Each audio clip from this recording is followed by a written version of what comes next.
911, what's your emergency?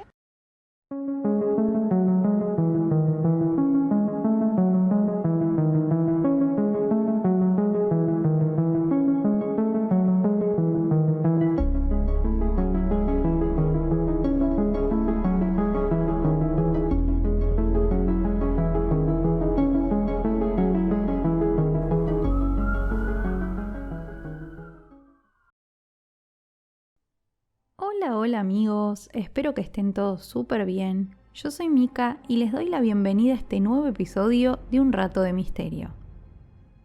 En el día de hoy les traigo el caso de Helen Harkness, una violinista que fue asesinada en pleno concierto.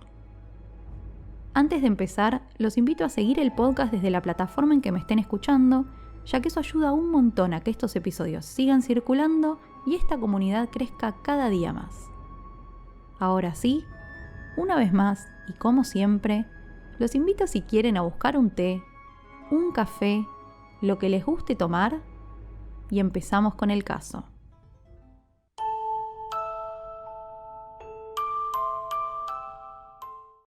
Antes de empezar la historia de hoy, quiero darles un poco de contexto sobre la vida de Helen Harkness. Nuestra protagonista nació en Canadá y ya de muy chiquita desarrolló un interés por la música. Tanto que sus padres hicieron un esfuerzo enorme para llevarla a clases y que empezara su formación temprano, sobre todo porque reconocían que tenía mucho talento tocando el violín. Cuando Helen cumplió 19 años, dejó la casa familiar y se mudó a Nueva York para estudiar en Juilliard, una de las escuelas de música más prestigiosa de los Estados Unidos. Y allí conoció a la que más tarde se convertiría en su mejor amiga, Judith Olson. A partir de ese momento, Helen y Judith se volvieron inseparables y viajaron a estudiar a distintos conservatorios de Europa. Pero eventualmente, Helen volvió a Nueva York para estudiar con un prestigioso violinista ruso. En 1980, que es cuando sucedió este caso, Helen ya vivía de la música. Tocaba en la orquesta del Metropolitan Opera House de Manhattan, también conocido como el Met, y llevaba 4 años casada con un escultor llamado Janis Mintiks. Lamentablemente, y a pesar del enorme talento que Helen tenía, la mujer se convirtió en noticia no por su talento, sino por las circunstancias que llevaron a su muerte. Y con esto sí, nos vamos al día de los hechos. El 23 de julio de 1980, Helen tocaba con la orquesta del Met frente a una audiencia de 3.600 personas, como hacía normalmente todos los días.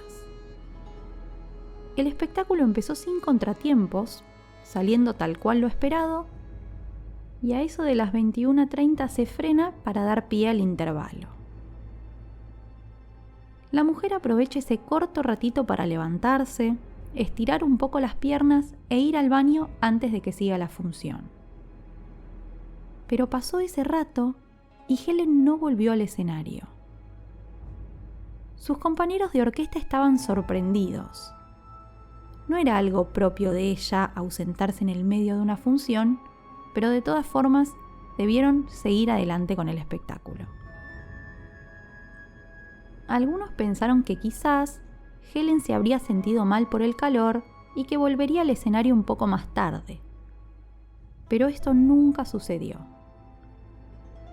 Al terminar el espectáculo, su marido la estaba esperando en el auto afuera del Met, como hizo durante toda la temporada, porque no quería que la joven volviera sola tan tarde con un instrumento musical tan valioso.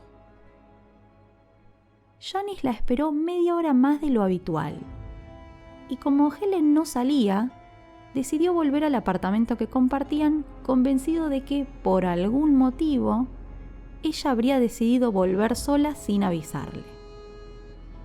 Pero Helen no estaba en el departamento cuando Janis volvió.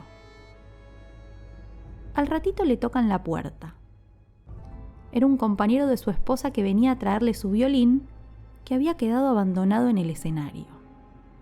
Y ya para ese momento, Janis estaba seguro de que algo raro estaba pasando y decide llamar de inmediato al 911. A partir de esta llamada empieza la búsqueda oficial de Helen, un operativo que duró aproximadamente mediodía. Y digo mediodía porque la mañana del jueves 24 de julio, la policía encuentra a Helen sin vida. Su cuerpo estaba dentro de un tubo de ventilación del Met. Estaba desnuda, golpeada, con las manos y los pies atados y una mordaza en la boca. A partir del hallazgo del cuerpo, la policía dio inicio a la investigación oficial con algo seguro. Por el lugar en donde encontraron el cadáver, quien fuera el asesino tenía que conocer muy bien el Met y todos sus rincones. Así es como empezaron la investigación interrogando a todos los empleados del lugar, así como también a los amigos de Helen, su marido y todas sus exparejas. A su vez, mandaron a analizar los elementos que encontraron en la escena mientras esperaban los resultados de la autopsia. Cerca del cuerpo de Helen se encontraron una servilleta con esperma escondida en una cañería, un clip de pelo, un tampón y una lapicera. Estos últimos elementos eran de Helen y se cree que los perdió mientras luchaba contra su atacante. Cuando llegó el resultado de la autopsia, se supo que Helen no había sido abusada sexualmente antes de morir. Y a esto se le sumó el testimonio de una bailarina que durante el intervalo de la función viajó con ella en un ascensor. La mujer contó que con las dos viajaba también un hombre blanco de entre 25 y 35 años, que muy probablemente habría sido el último en ver a Helen con vida, ya que cuando la bailarina se bajó del ascensor, ellos siguieron camino. A partir de este testimonio se interrogaron a más de 2.000 hombres que daban con el perfil y coincidían con el retrato que brindó la joven, hasta que encontraron a uno que no tenía coartada para el momento del crimen. Era un hombre de 21 años llamado Craig Crimmins que llevaba 3 años siendo empleado del Met armando y desarmando decorados. Hubo 2 detalles de este hombre que llamaron mucho la atención de los investigadores. Uno, que encontraron una huella de la palma de su mano en la escena del crimen, y 2, que los nudos que se usaron para atarle las manos y los pies a Helen eran muy similares a los que se usan en los decorados teatrales. La policía no debió hacer demasiado con él, porque a las pocas horas de ser interrogado, Craig Crimmins confesó el crimen. ¿Qué pasó con Helen Harkness? Bueno, a partir del testimonio de su asesino se pudieron reconstruir un poco sus últimos momentos. Como les conté al principio del episodio, Helen salió del escenario a las 9:30 durante el intervalo, pensando en dirigirse al camarín de Galina Panov, una bailarina amiga con la que quería arreglar una cena. En el camino pasa por el baño y sube al ascensor con Laura, que fue la bailarina que más tarde dio su testimonio. En el ascensor, además de Laura, estaba su asesino. Helen pregunta al aire si alguno sabe dónde está el camarín de Galina, y el hombre le da indicaciones sobre cómo ir. En ese momento, Laura se baja del ascensor y se quedan los dos solos. Y apenas se cierran las puertas, Crimmins, que estaba borracho y había fumado marihuana, intenta manosear a Helen, que rápidamente se aleja y le da un cachetazo. Ahí el hombre se altera, saca un martillo y la lleva por la fuerza por los pasillos del Met hasta llegar al tercer subsuelo, donde intenta abusar sexualmente de ella por varios minutos. Por un momento, Helen consigue escapar, pero Crimmins vuelve a agarrarla y la arrastra varias escaleras arriba hasta llegar al techo del Met, donde están los ventiladores que refrigeran los aires acondicionados. Ahí arriba, le ata las manos y los pies, la amordaza y le saca toda la ropa, que luego tira al conducto de ventilación. Para ese momento, el espectáculo ya había empezado nuevamente y ella no estaba en el escenario. Para terminar, Crimmins la levanta y la tira por el conducto del aire. Helen cae todavía consciente hasta que un golpe en su cabeza termina con su vida.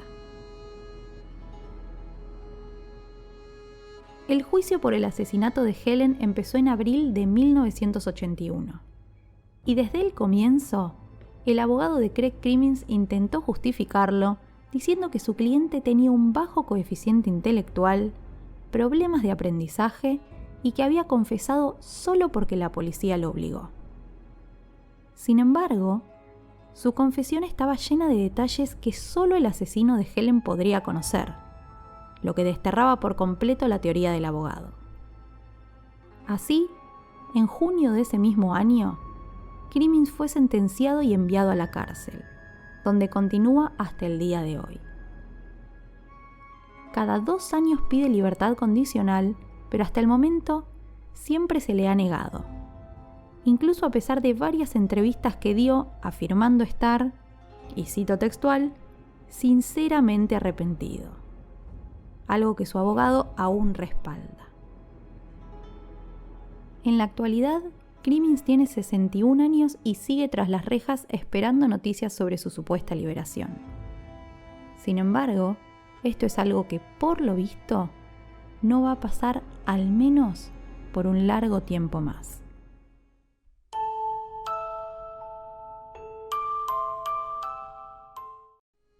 Espero que les haya gustado este nuevo episodio del podcast y les agradezco por haber llegado hasta acá. Si quieren, pueden apoyar esta producción desde cafecito.app/Un Rato de Misterio y también suscribiéndose, dando like o compartiendo su episodio preferido con otras personas. Queridos amigos, eso ha sido todo por hoy. Les mando un beso grande y los despido. Hasta el próximo episodio.